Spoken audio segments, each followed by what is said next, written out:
नागपूर जिल्हा परिषदेचे मुख्य कार्यकारी अधिकारी विनायक महामुनी यांनी आज भिवापूर तालुक्याचा दौरा करत विविध विकास कामांची पाहणी केली।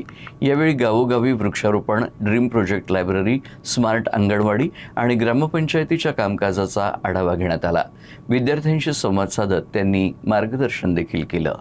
मुख्य कार्यकारी अधिकारी विनायक महामुनी यांच्या भिवापूर दौऱ्यात तास गावातील मातोश्री पांदण रस्त्याच्या दुतर्फा 400 वृक्षांची लागवड करण्यात आली।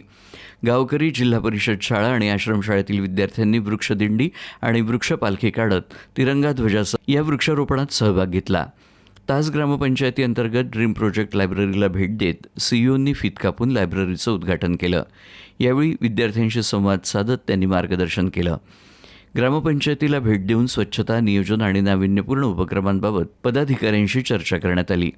नक्षी ग्रामपंचायती अंतर्गत ड्रीम प्रोजेक्ट लायब्ररी आणि स्मार्ट अंगणवाडीची पाहणी करण्यात आली।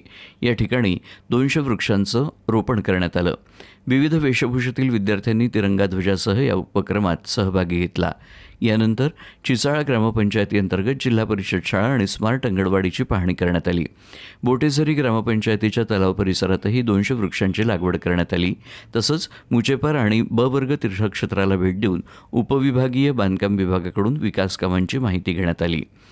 नांद ग्रामपंचायतीमध्ये ड्रीम प्रोजेक्ट अंतर्गत जिल्ह्यातील सर्वात मोठी लायब्ररी विद्यार्थ्यांसाठी सुरू करण्यात आली आहे।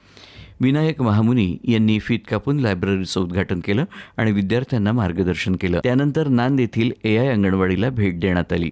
यावेळी सीईओंनी जिल्हा परिषद शाळेतील विद्यार्थ्यांशी देखील संवाद साधला।